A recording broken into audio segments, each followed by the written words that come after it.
प्रश्नावली 1.1 के बाद फिर आपको आगे पढ़ना है अपरिमेय संख्या, इसे बोलते हैं इरेशनल नंबर्स।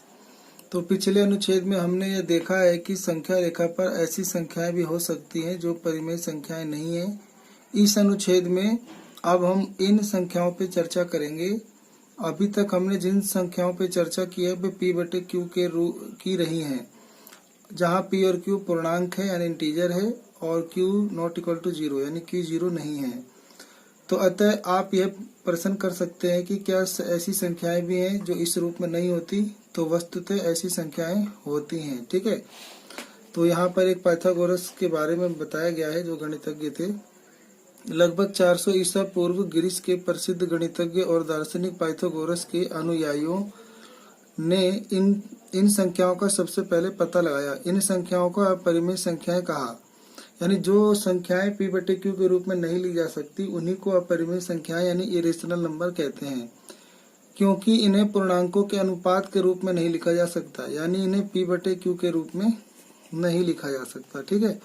तो पाइथागोरस के एक अनुयायी क्रोटोन के हिपाकस द्वारा पता लगाई गई अपरिमेय संख्याओं के संबंध में अनेक किंवदंतियां हैं। तो हिपाकस का एक दुर्भाग्यपूर्ण अंत रहा, चाहे इसका कारण इस बात की खोज हो कि √2 एक अपरिमेय संख्या है या इस खोज के बारे में बाहरी दुनिया को उजागर करना हो।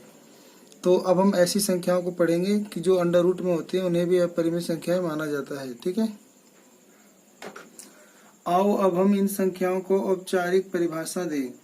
तो कोई संख्या s को अपरिमेय संख्या यानी इरेशनल नंबर कहा जाता है यदि इसे p/q के रूप में ना लिखा जा सकता हो, यानी p/q के रूप में ना लिखा जा सकता हो, यानी जो संख्या हम बटे में नहीं लिख सकते p/q के रूप में, तो वह अपरिमेय संख्याएं हैं। तो p और q पूर्णांक रहेंगे और q नॉट इक्वल टू 0 है। तो आप ये जानते हैं कि अपरिमित रूप से अनेक परिमेय संख्याएं होती हैं। इसी प्रकार अपरिमेय संख्याएं भी अपरिमित रूप से अनेक होती हैं।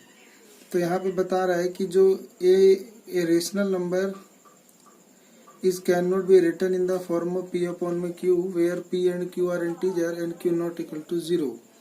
और इसमें ये भी लिखा है कि there are infinity many irrational number between two irrational number. तो दो अपरिमेय संख्याओं के बीच में अपरिमित रूप से अनेक अपरिमेय संख्याएं हो सकती हैं। तो इसके कुछ उदाहरण लिखा है, जैसे √2 अपरिमेय है, √3, √15, पाई और 0.10, फिर 110, फिर 1110, 11110। तो यानी पहले 1 आया, फिर 0, फिर 2 1 0, फिर 3 1 0, फिर 4 1 0। जो ऐसे ऐसे बढ़ता रहे और 3 बिंदु ऐसे लग जाए तो समझ जाना कि ये आपका अपरिमेय संख्या है, इरेशनल नंबर। ऐसी संख्या को क्या कहते हैं इसको हम आगे भी पढ़ेंगे, ठीक है। आपको याद होगा कि जब कभी हम प्रतीक यानी ऐसा वाला प्रतीक का प्रयोग करते हैं अंडर रूट का, इसे हिंदी में करनी कहते हैं, तब हम यह मानकर चलते हैं कि यह संख्या का धनात्मक वर्गमूल है, यानी इसके अंदर जो भी संख्या रखी गई है वो धनात्मक है। जैसे प्लस का 4 रखा गया है तो 4 का अंडर रूट तो 2 आ जाता है। तो यद्यपि 2 और -2 दोनों ही संख्या 4 के वर्गमूल हैं। तो अभी आपको मानना है कि जो 2 है, 2 का वर्गमूल करोगे तो 2 का जो वर्ग करोगे तो वो 4, -2 का भी 4। लेकिन जो अंडर रूट होता है केवल धनात्मक संख्याओं का लेना है, प्लस के 4 का, -4 का नहीं। -4 अगर ले लेते हैं अंडर रूट में, वो कॉम्प्लेक्स नंबर होता है जिसके बारे में 11वीं में आप पढ़ोगे, ठीक है। ऊपर दी गई कुछ अपरिमेय संख्याओं के बारे में आप जानते हैं। उदाहरण के लिए ऊपर दिए गए अनेक वर्गमूलों और संख्या पाई से आप परिचित हो चुके हैं। पाइथागोरस के अनुयायियों ने यह सिद्ध किया कि √2 एक अपरिमेय संख्या है। बाद में 425 ईसा पूर्व के आसपास साइरीन के थियोडोरस ने यह दर्शाया था कि √3, √5, √6, √7, √10, √12, 11, 13, 14, 15, 17 भी अपरिमेय संख्याएं हैं। तो √2, √3, √5 आदि को अपरिमेयता यानी इरेशनैलिटी की उत्पत्तियों पर चर्चा कक्षा 10 में की जाएगी। तो जहाँ तक पाई का संबंध है, हजारों वर्षों से विभिन्न संस्कृतियां इससे परिचित रही हैं, परंतु 1700 ईस्वी के अंत में ही लैम्बर्ट और लेजांड्रे ने सिद्ध किया था कि यह एक अपरिमेय संख्या है। अगले अनुच्छेद में हम इस बात पर चर्चा करेंगे कि 0.10110111101110 और मतलब पाई अपरिमेय क्यों है, इसको भी आप इसी चैप्टर में पढ़ेंगे आगे। तो लिखा है कि आइए हम पहले अनुच्छेद के अंत में उठाए गए प्रश्नों पर पुनः विचार करें। इसके लिए परिमेय संख्याओं वाला थैला लीजिए। अब यदि हम थैले में सभी अपरिमेय संख्याएं भी डाल देते हैं तब, ठीक है, तब अब भी संख्या रेखा पर कोई भी संख्या बची रहेगी? तो इसका उत्तर है नहीं। तो अतः एक साथ ली गई परिमेय संख्याओं और अपरिमेय संख्याओं के संग्रह से प्राप्त होता है, तो वो उसे वास्तविक संख्या यानी रियल नंबर का नाम दिया जाता है। तो यानी परिमेय संख्या और अपरिमेय संख्या दोनों को आप शामिल कर लो, तो ये आपका क्या कहलाता है? तो ये आपका कहलाता है वास्तविक संख्या, रियल नंबर। ठीक है, तो रियल नंबर को हम बड़े आर से लिखते हैं। यहाँ बड़ा आर दिख रहा है आपको। इसमें जीरो, इसमें नेचुरल नंबर भी आ गया, होल नंबर भी आ गया, इंटीजर भी आ गया, रेशनल भी आ गया और इरेशनल भी आ गया। ठीक है, रेशनल को हम क्यू से डिनोट करते हैं, अभी पढ़ा था। फिर हमने इरेशनल भी देखा, आ गया। फिर अब हम इन सबके झुंड को जो कहेंगे वो आर यानी रियल नंबर, वास्तविक संख्या है। तो वास्तविक संख्या में परिमेय और अपरिमेय दोनों संख्याएं शामिल होती हैं, जिसे आर से प्रकट किया जाता है। अतः वास्तविक संख्या या तो परिमेय यानी रेशनल या अपरिमेय संख्या हो सकती है यानी इरेशनल भी हो सकती है। अतः हम यह कह सकते हैं कि प्रत्येक वास्तविक संख्या को संख्या रेखा के एक अद्वितीय बिंदु से निरूपित किया जाता है। तो हर वास्तविक संख्या को आप संख्या रेखा पे एक बिंदु से निरूपित कर सकते हैं, रिप्रेजेंट कर सकते हैं। और साथ ही संख्या रेखा का प्रत्येक बिंदु एक अद्वितीय वास्तविक संख्या को निरूपित करता है। यानी संख्या रेखा यानी जो नंबर लाइन बनेगी उसमें जो भी बिंदु आप रख दोगे वो बिंदु आपका एक रियल नंबर होगा। यही कारण है कि संख्या रेखा को वास्तविक संख्या रेखा यानी रियल नंबर लाइन भी कहा जाता है। ये आपको याद रखना है कि जो भी संख्या रेखा होती है उसमें हम जो भी बिंदु रख सकते हैं वो एक वास्तविक संख्या को निरूपित करती है। तो इसीलिए संख्या रेखा को वास्तविक संख्या रेखा यानी रियल नंबर लाइन भी कहते हैं। इसके बारे में थोड़ा ही पढ़ेंगे हम। लिखा है कि 1870 में दो जर्मन गणितज्ञ कैंटर और डेडेकिंड ने इसे भिन्न भिन्न विधियों से सिद्ध किया था। उन्होंने यह दिखाया था कि प्रत्येक वास्तविक संख्या के संगत वास्तविक संख्या रेखा पर एक बिंदु होता है और संख्या रेखा के प्रत्येक बिंदु के संगत एक अद्वितीय वास्तविक संख्या होती है। यानी हर कोई भी संख्या लोगे परिमेय या अपरिमेय, उसे आप रियल नंबर पे दिखा सकते हो। ठीक है, उसे दर्शा सकते हो, जो कि अभी आप थोड़ी देर में सीखोगे। आइए देखें कि संख्या रेखा पर हम कुछ अपरिमेय संख्याओं का निर्धारण किस प्रकार कर सकते हैं। तो लिखा है कि रूट, उदाहरण के लिए 3 संख्या रेखा पर √2 का निर्धारण को निरूपित कीजिए। तो आपको एक संख्या रेखा ऐसे बनानी है और इसके ऊपर √2 को ऐसे रिप्रेजेंट करना है, जो कि P बिंदु दिखा रहा है। ठीक है, तो इस रेखा पे कोई ना कोई बिंदु होगा जो √2 को दिखाएगा, तो वो बिंदु P है। तो इसको कैसे किया गया है इसको हम यहाँ से पढ़ते हैं और सीखते हैं। यह सरलता से देखा जा सकता है कि किस प्रकार यूनानियों ने √2 का पता लगाया होगा। एक एकक मात्रक यानी एक मात्रक की लंबाई की भुजा वाला एक वर्ग OABC लीजिए।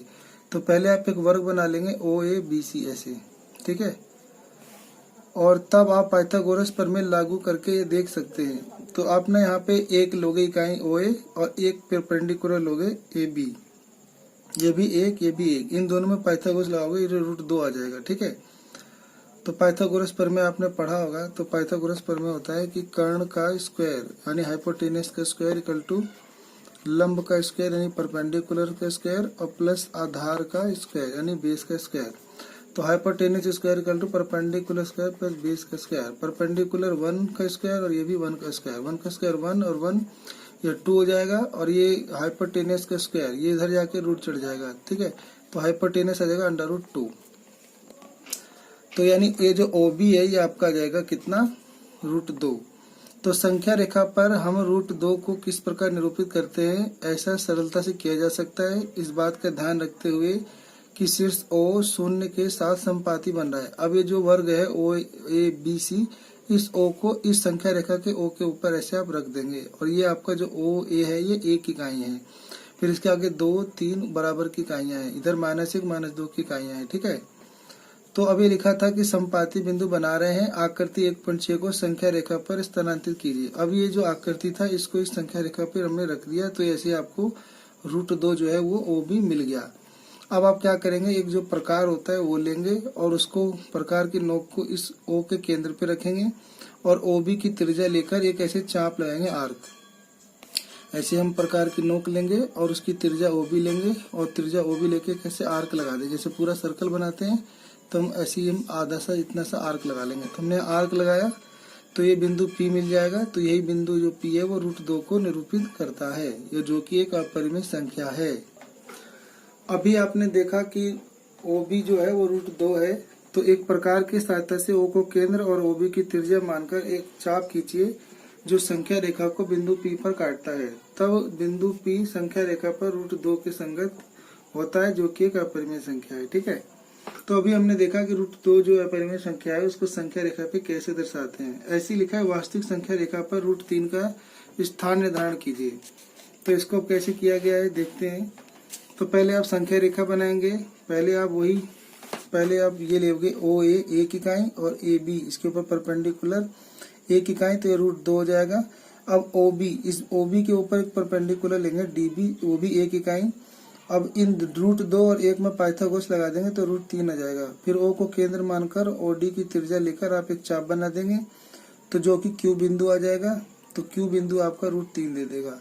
और अगर आप ओ बी को त्रिज्या मान के चाप खींचेंगे तो वो P आ जाएगा, जो कि √2 को निरूपित कर देगा। ठीक है, तो √3 बनाने के लिए पहले आप √2 बनाएंगे फिर √3 बनाएंगे। ठीक है, तो OB पर एक एक लंबाई वाला लंब OB मतलब पहले BD की रचना कीजिए। पहला काम तो वही करना है पहले वाला।